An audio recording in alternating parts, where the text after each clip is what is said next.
Satu kes yang disahkan COVID-19 telah kembali ke rahmatullah. Yang berhormat Datuk Seri Setia Dr. Haji Awang Muhammad Isham bin Haji Jaafar, Menteri Kesihatan, menyatakan demikian semasa sidang media situasi terkini jangkitan COVID-19. Sidang media berlangsung di Dewan Al-Afiah Kementerian Kesihatan.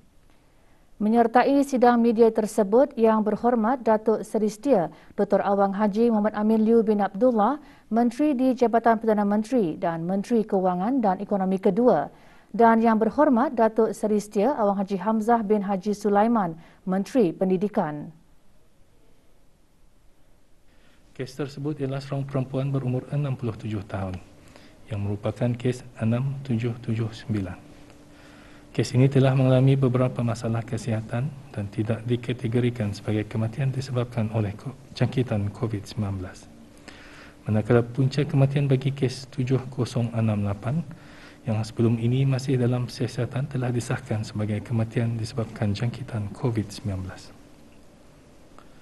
Di kesempatan ini, saya mewakili warga Kementerian Kesihatan dan keseluruhan rakyat negara Brunei Darussalam mengucapkan takziah kepada keluarga kes berkenaan. Semoga roh Allah Yarham dicucur rahmat dan ditempatkan bersama para solihin. 135 kes baharu jangkitan COVID-19 disahkan hari ini menjadikan jumlah keseluruhan kes jangkitan meningkat kepada 8,599 kes. Terdapat 42 tambahan kes-kes baru kepada 13 kluster aktif yang sedia ada pada hari ini yang merupakan kontak-kontak terdekat kepada beberapa kes positif sebelumnya. Sementara itu, terdapat 3 kluster baru telah dikesan yang membawa kepada jumlah kluster aktif sebanyak 156 kluster. 2 daripada kluster baru ini ialah kluster Adenin Works and Engineering Sendirian Berhad dan kluster Tendril International Sendirian Berhad adalah kluster rumah yang menempatkan pekerja-pekerja syarikat berkenaan. Manakala satu lagi kluster adalah berikutan operasi mas swabbing yang dijalankan di kawasan Sangkurung pada 8 Oktober 2021. Dalam pada itu, terdapat 43 kes baru yang masih dalam siasatan bagi mengenal pasti sumber jangkitan. 191 kes telah disahkan sembuh pada hari ini yang membawa jumlah kes yang sembuh di negara Brunei Darussalam kepada 6,368 kes, manakala jumlah kes aktif ialah sebanyak 2,168 kes. Di kalangan kes-kes yang sedang ada dalam rawatan sekarang, 7 kes adalah dalam kategori 5 dan sedang dirawat di unit rawatan intensif. Kesemua mereka memerlukan bantuan mesin pernafasan ataupun artificial ventilation, dengan 3 daripadanya juga memerlukan bantuan mesin tambahan heart-lung machine ataupun ECMO. Sementara itu, 32 kes lain dikategorikan dalam kategori 4, iaitu mereka yang memerlukan bantuan oksigen dan adalah di bawah pemantauan rapi. Dalam tempoh 24 jam yang lalu, sebanyak 4,191 sampel telah diuji bagi virus SARS-CoV-2, yang membawa jumlah keseluruhan makmal dijalankan sejak Januari 2020 kepada 398,274 ujian. Menteri Kesihatan mengongsikan pada 8 Oktober 2021, 71.6% jumlah penduduk negara telah menerima 1 dos, manakala 46% telah melengkapkan 2 dos vaksin COVID-19. Ini bermakna di bawah program vaksinasi kebangsaan sebanyak 324,564 orang telah menerima 1 dos vaksin COVID-19, iaitu 71.6% daripada jumlah penduduk negara. Manakala 208,741 orang telah melengkapkan 2 dos vaksin COVID-19, iaitu 46% daripada jumlah penduduk negara. Hasil daripada pemantauan agensi-agensi penguatkuasaan yang dilakukan semalam, semasa larangan keluar daripada jam 8 malam hingga 4 pagi tadi, sebanyak 36 pelanggaran arahan tersebut di seluruh negara telah dikeluarkan denda kompaun. Orang ramai adalah diingatkan untuk mematuhi arahan-arahan yang telah dikeluarkan demi memulihkan semula keadaan negara dari jangkitan COVID-19. Menteri Kesihatan dalam kenyataannya menghargai pengorbanan sukarelawan dalam mengawal penularan wabak COVID-19 dari segi tenaga, masa, titik puluh maupun harta benda. Pada masa ini terdapat 260 pegawai dan kaki tangan kerajaan, 92 sukarelawan kesihatan, 105 pegawai perubatan dan jururawat dari sektor swasta dan yang telah bersara sedang berkhidmat sebagai sukarelawan di pelbagai fasiliti dan menjalankan pelbagai tugas tertentu. Jumlah ini tidak termasuk jumlah sukarelawan yang diuruskan oleh pihak Kementerian Kebudayaan Belia dan Sukan. Di sini saya ingin mengalu-alukan orang ramai yang ingin dan bersedia menyumbangkan tenaga kepada usaha kerajaan mengawal penularan COVID-19 untuk mendaftar sebagai sukarelawan dengan menghubungi talian 7455-109. Sesiapa yang mendaftar sebagai sukarelawan akan ditempatkan untuk bertugas di kawasan yang selamat dan kurang berisiko bersesuaian dengan kemahiran sukarelawan berkenaan. Menteri Pendidikan semasa sidang media yang sama menjelaskan penilaian sekolah rendah PSR bagi tahun 2021 yang dijadualkan bermula pada 15 November 2021 untuk dilaksanakan secara kaedah alternatif iaitu secara School Assessed Marks SAM. Perkara itu dimaklumkan atas titah perkenan ke bawah Duli Yang Maha Mulia Paduka Seri Baginda Sultan dan Yang di-Pertuan Negara Brunei Darussalam melalui penelitian dan mengambil kira keselamatan serta kesejahteraan para pelajar di negara ini. Kaedah School Assessed Mark atau SAM ini merangkumi markah pelajar-pelajar sepanjang tahun 2021 yang dicatat melalui penilaian kendalian sekolah atau School Based Assessment. Pihak sekolah akan menyediakan portfolio untuk setiap pelajar. Portfolio berkenaan mestinya mengandungi dua jenis substantial work pelajar. Jenis-jenis substantial work adalah seperti berikut. Satu, penilaian, ujian, peperiksaan menggunakan kertas soalan peperiksaan lalu yang lengkap mengikut jumlah komponen mata pelajaran. Dua, kombinasi soalan-soalan yang diambil dari kertas peperiksaan yang lalu mengikut format kertas soalan PSR yang lalu. Tiga, kertas soalan ujian kelayakan. Empat, kombinasi kertas soalan topical test. Pemilihan jenis tugasan yang akan dimasukkan dalam portfolio ini adalah tertakluk kepada ketetapan pihak sekolah masing-masing. Pihak Kementerian Pendidikan melalui Jabatan Peperiksaan, Jabatan Sekolah-Sekolah dan Jabatan Pendidikan Swasta bersama pihak Kementerian Al-Ihwal Agama melalui Jabatan Pengajian Islam akan menyelaraskan pemberigaan dan perincian pelaksanaan School Assessed Marks ini dengan pihak sekolah, guru-guru yang berkenaan dan juga ibu bapa serta penjaga pelajar. Kementerian Pendidikan melalui Jabatan Peperiksaan akan memastikan nilai dan integriti penilaian SAM ini adalah adil, sah dan saksama di mana penilaian SAM akan melalui proses quality assurance atau jaminan kualiti.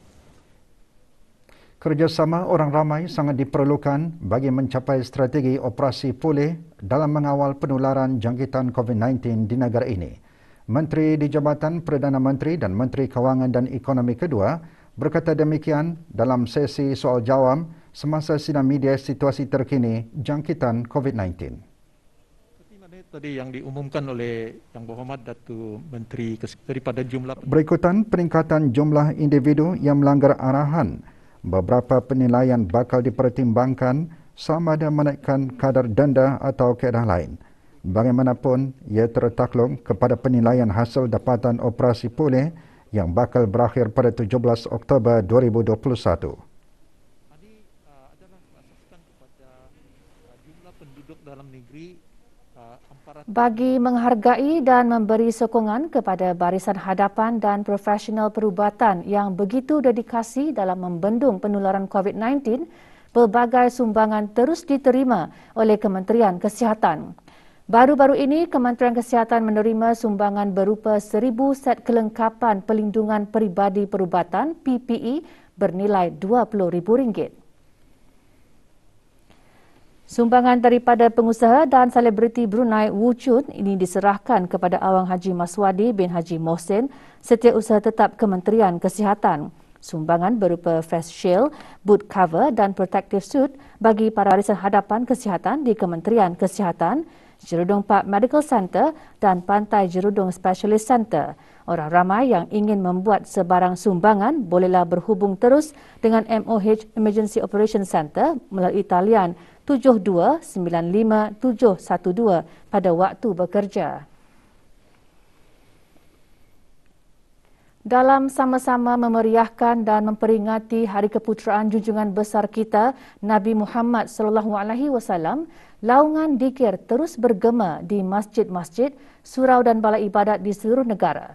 Beberapa buah masjid, surau dan balai ibadat mengambil inisiatif dengan mengadakan majlis dikir Syarafil Anam secara maya. Jawatan Kuasa Takmir Masjid Rashidah Sedatul Bolkiah, Kampung Sungai Akar, semalam antara yang menganjurkan majlis seumpamanya. Antara yang menyertai Yang Berhormat Datuk Seri Setia Awang Haji Ali bin Apong, Menteri Sumber-Sumber Utama dan Pelancongan selaku penaung takmir masjid berkenaan. Juga menyertai Yang Berhormat Major Jeneral Bersara Datuk Paduka Seri Awang Haji Aminuddin Ehsan bin Pihin Orang Kaya Saiful Molong Datuk Seri Paduka Haji Abidin, Menteri Kebudayaan Belia dan Sukan. Sementara itu, ahli jawatan kuasa belia dan belia wanis Masjid Lambak Brakas juga mengadakan acara serupa secara maya. Antara yang menyertai Awang Haji Ali Yusri bin Haji Abdul Ghafur yang juga menyampaikan tazkirah ringkas bertajuk Rasulullah di Hati Pemberi Syafaat dan Contoh Teladan Ummah. Program diisi dengan persembahan qasidah.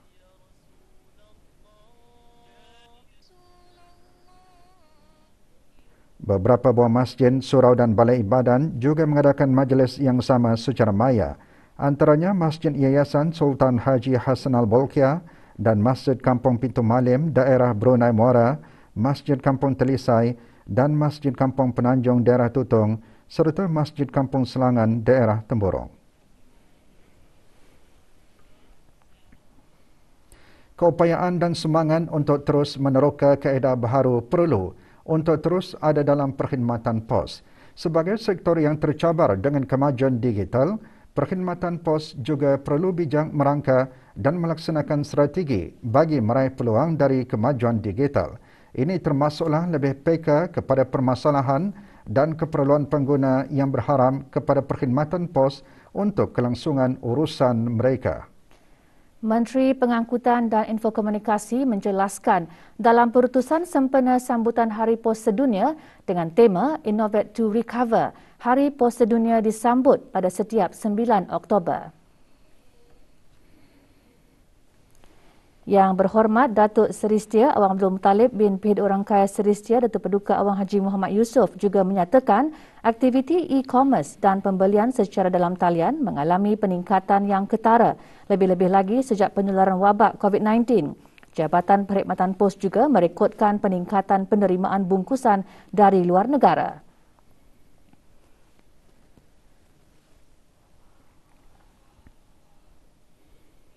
Mengambil kira peningkatan tersebut, penyedia perkhidmatan pos dan kurier perlu menyesuaikan dan mempersiapkan diri bagi menangani jumlah bungkusan yang perlu dikendalikan. Ini termasuklah menjalankan perkhidmatan contactless delivery bagi memastikan keselamatan pekerja perkhidmatan pos dan pelanggan.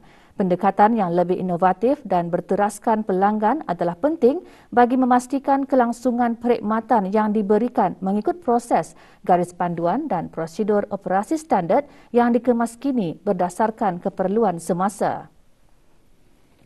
Bagi mendukung permintaan penghantaran barangan yang semakin meningkat, Jabatan Perkhidmatan Pos bekerjasama sebagai rakan kongsi logistik bagi pembelian secara dalam talian dengan platform e-commerce seperti e-Kadai Brunei. Ia bertujuan untuk memberikan kemudahan kepada pelanggan untuk mendapatkan barang keperluan harian. Selain itu, penghantaran pos laju turut memberi sokongan kepada pemberian perkhidmatan secara dalam talian oleh pihak kerajaan seperti membaharui lesen memandu dan lesen kenderaan. Negara Brunei Darussalam telah memperkenalkan semula beberapa langkah fiskal dan monetary interim bagi membantu sektor-sektor terjejas, terutama pengusaha mikro, kecil dan sederhana PMKS.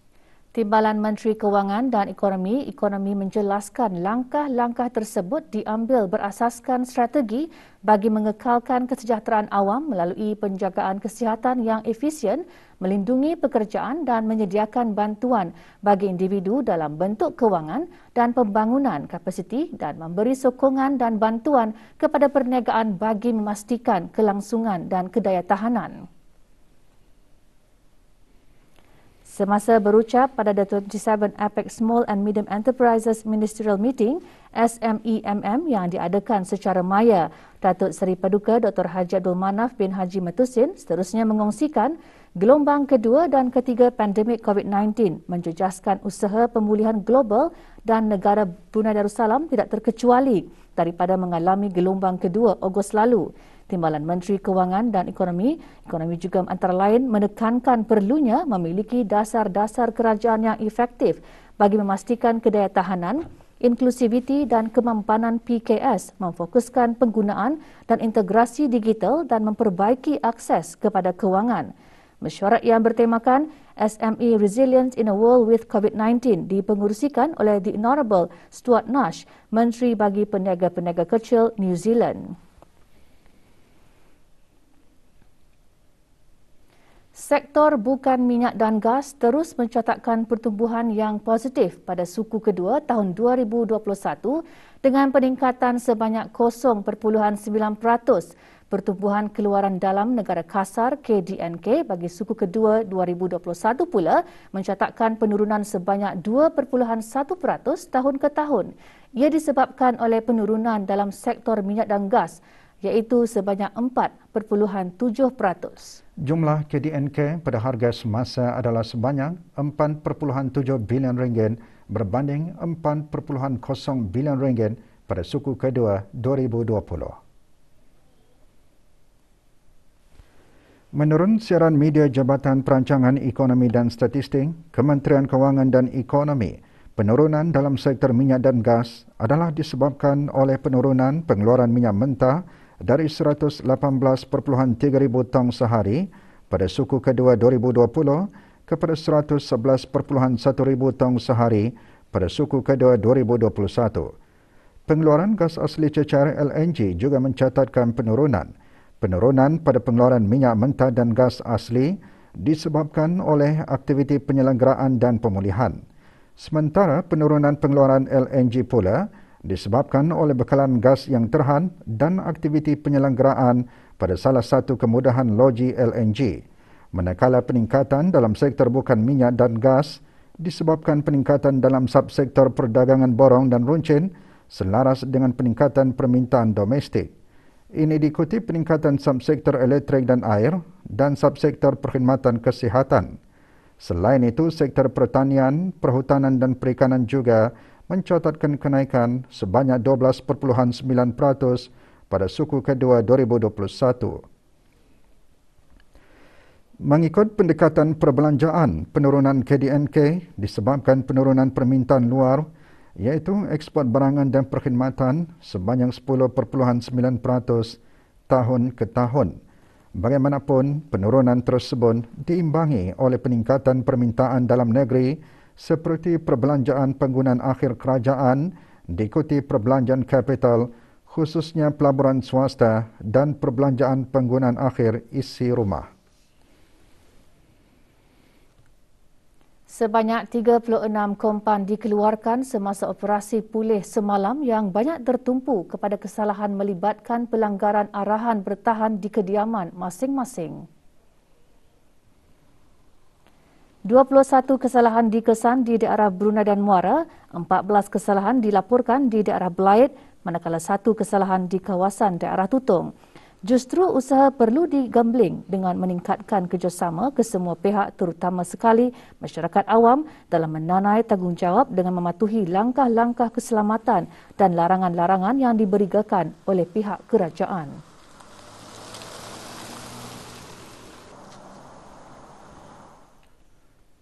Operasi pulih salah satu strategi kerajaan yang sedang dilaksanakan bagi mengawal penularan jangkitan COVID-19 di negara ini.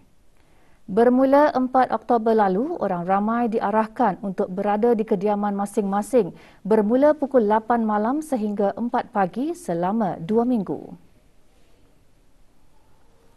Dalam menyahut dan menyokong usaha kerajaan, para peniaga atau pengusaha di negara ini tidak ketinggalan untuk memainkan peranan masing-masing. Beberapa inisiatif dilaksanakan seperti menutup kedai atau menghentikan operasi perkhidmatan seawal pukul 5.30 petang. Restoran kami tutup dalam pukul 7 lah, dan pekerja-pekerja kami balik sebelum pukul 8 lah, sudah sampai di rumah macam itulah. Menutup restoran perkhidmatan operasi lebih awal jam 6 petang. Ini adalah sebagai sokongan untuk menjalankan operasi pulih untuk memastikan pekerja kami sudah berada di tempat kediaman masing-masing sebelum pukul 8 malam. Menukar jam operasi kedai untuk memudahkan para pelanggan membeli belah bermula jam 8 pagi sehingga 7 malam bagi memastikan orang ramai dan terutamanya pekerja syarikat kami balik ke rumah sebelum jam 8 malam. Orang ramai disaran untuk memasak air bersih sebelum digunakan dalam memasakkan atau minuman sebagai langkah berjaga-jaga berikutan warna air kekuning-kuningan dan tekanan air yang rendah. Jabatan Kerja Raya Kementerian Pembangunan dalam siaran akhbarnya memaklumkan kawasan yang terlibat adalah sebahagian kawasan daerah Brunei dan Muara. Air kekuning-kuningan berlaku disebabkan kualiti air mentah Sungai Tutung tidak konsisten dan mengandungi air berwarna gelap kehitaman yang berpunca daripada pengaliran tanah dan bahan organik ke hilir sungai melalui aliran permukaan tanah.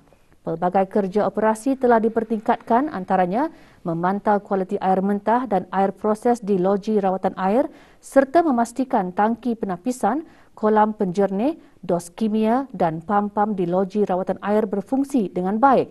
Bagi bekalan air bersih, hubungi Hotline Darussalam di talian 123 atau WhatsApp 833 3123, Facebook Jabatan Kerja Raya Brunei Darussalam atau Instagram JKR Brunei. Operasi mencari dan menyelamat 2 orang mangsa yang dilaporkan hilang di laut pada Jumaat 1 Oktober lalu masih diteruskan hari ini oleh anggota dari Balai Bomba Kuala Belait, Balai Bomba Syria dan tim drone cawangan Operasi B.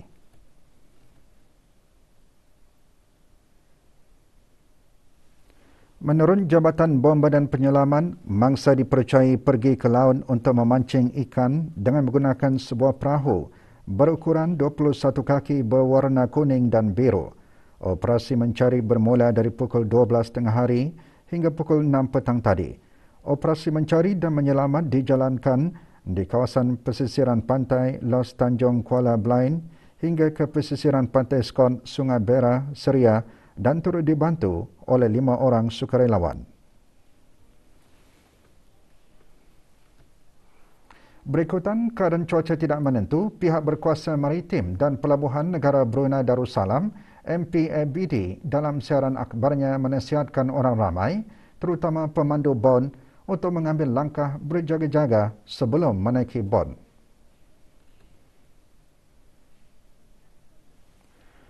Menurut siaran akhbar Jabatan Kaji Cuaca Brunei Darussalam, BDMD, yang dikeluarkan pada 1 Oktober 2021, negara Brunei Darussalam kini berada dalam tempoh peralihan monsun sehingga hujung November. Dalam tempoh ini, negara Brunei Darussalam akan mengalami hujan lebat atau ribut petir. Keadaan laut berombak di paras sederhana dan boleh mencapai paras bergelora 2.0 meter semasa hujan lebat dan berangin. Sebarang aktiviti air termasuk memancing tidak digalakkan. Orang ramai juga dinasihatkan untuk mengambil langkah-langkah keselamatan, antaranya memakai jaket keselamatan semasa menaiki bon, tidak melebihi had maksima kapasiti bon, memastikan bot dalam keadaan baik sebelum memulakan perjalanan dan memaklumkan keluarga atau rakan mengenai keberadaan dan rancangan perjalanan. MPABD juga mengingatkan pemandu bon untuk tidak memasuki kawasan zon-zon keselamatan pelantar minyak dalam lingkungan 500 meter dari binaan-binaan dan pemasangan di kawasan perairan negara Brunei Darussalam.